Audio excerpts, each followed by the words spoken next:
Good day to all and welcome to this preview, which is pre-recorded on Sunday morning for the Monday meeting, which takes place at Fairview. We are racing on the poly track and just having a look at the first race, 12:45. Our resident expert on the line is none other than Grant Paddock. Grant, firstly, the Hollywoodbets Durban July, great festivities. Yeah, lovely. Really good to see what happened there yesterday. Well done to Hollywoodbets. I must say they put up a wonderful show. Well done to the winning trainers as well, and to those winning punters up to race 9. Well done to you guys as well. Excellent. Let's get on to the poly meeting and tell us, last week the weather there was miserable. You tell me it's turned a bit? Yeah, 100% turned on its head, Sheldon. Beautiful here. We've had 2 wonderful days. It is poly racing, so it doesn't really make a difference, but top-class weather at the moment, eh? Let's get straight into the first race, where number 6, Golden Pacific, is the current 15-10 favourite. And just having a look at Golden Pacific from the 1 draw, Gavin Smith, Samanga Kamalo. This daughter of Gold Standard, having a look at the form, has had the 2 runs there, runner-up on both occasions. Should be cherry ripe? Should be cherry ripe, Sheldon. I see they've taken the blinkers off. The last time she ran with the blinkers got beaten half a length in quite a weak maiden field. She's had her 2 chances and she's there and thereabouts, and she will be again. I like the 4-year Elusive Mata. Sharon Cotton Yard in wonderful form. She likes to let her babies come on with a run or 2, and this had a beautiful first run, and he got beaten 2.5 lengths behind Jumbo Sana, and she must have come on from that big runner. So I'm actually going to tip Elusive Mata to win the Sheldon from Golden Pacific, and then the 8 and the 9 Sijuyoka and Symbol of Love to fill up the final positions, but I like the Sharon Cotton horse, Sheldon, the 4 Elusive Mata. And you could be on the button there at the price of around 7-2, because the 3rd horse has come through and franked the line. So 7-2 compared to the 15-10, that could just be the value in the race. Yeah, definitely. And Sharon's in very good form at the moment, and she loves her babies just to have 1 or 2 runs and then they hit their straps, and I think this one will be cherry ripe. Let's move on to race number 2, which will be the opening leg of the place accumulator. You have sent us through a place accumulator where you've gone with numbers 3 and 6 in the opening leg. Yeah, I have. I went Principessa Mia and Ponderosa Pine, and I'm hearing a lot of talk for the 5 horse here, Ida Bell, and she doesn't really have to be that good to put a field like this to bed. There's no doubt about that, Sheldon. Being out of the United States, they love the poly surface, so punters need to have a good look at the 5 Ida Bell, and I probably have to add this into my place accumulator with the likes of Principessa Mia and Ponderosa Pine. They've had their chances, and they're still in the maidens. This horse, Ida Bell, probably got the right kind of Johannesburg form, even though it's been over a bit further. They've slapped the blinkers on now, and I think she'll be cherry ripe. So punters need to add this into their play, and probably going to end up being the winning horse. Well, I'm on your page there, because when you pull out the form lines from those Gauteng runs, they're quite decent. So the form lines are looking good, and Ardebel in race number 2 probably sets the standard, and Grant is going with numbers 3 and 6, but number 5, Ardebel, that could just be the talking horse come the end of the race. Let's move on to the 3rd race, where numbers 3 and 4 will be your top 2 selections. And just looking at the 3rd race, they go over the 1900-meter trip. And this is an open maiden? Yeah, open maiden. Not too difficult though, Sheldon. This horse behind us ran last week, so too did Gold for Africa. They ran typical maiden kind of races, and they'll be in the money again. They'll get you through the place accumulator. But the new horse here, also from the Gavin Smith yard, with Kamala from a 2-draw, Master of Defence, solid front runner up in Johannesburg. I can see him getting out in the poly, and it's making them stretch a little bit here. So I'm probably going to go Master of Defence to win this from Gold for Africa, Mohandas, and then a horse like Wolfram to fill up the minor position. But the 3 and 4 should get you through. Master of Defence, big runner.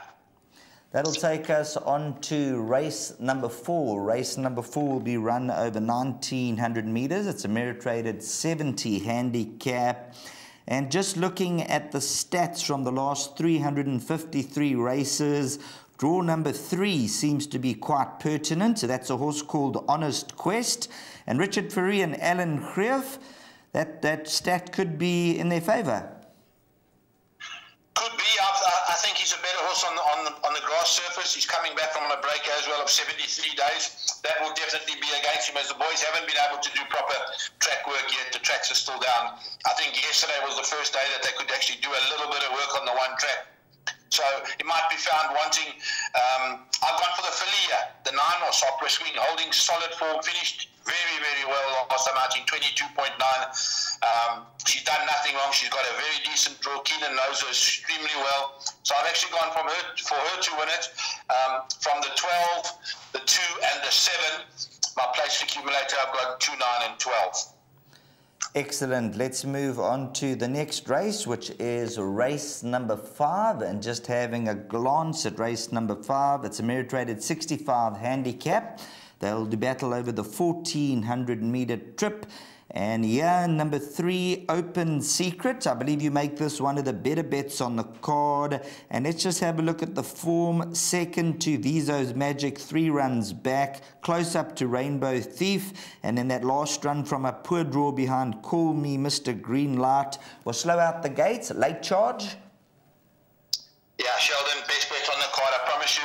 This filly's found the right race. She's been drawn in the absolute treetops of late. She's finally got something of a draw. Richard up right distance now, 1,400 meters. She's been against the boys and she's held her own, finishing very strongly. Extra furlong.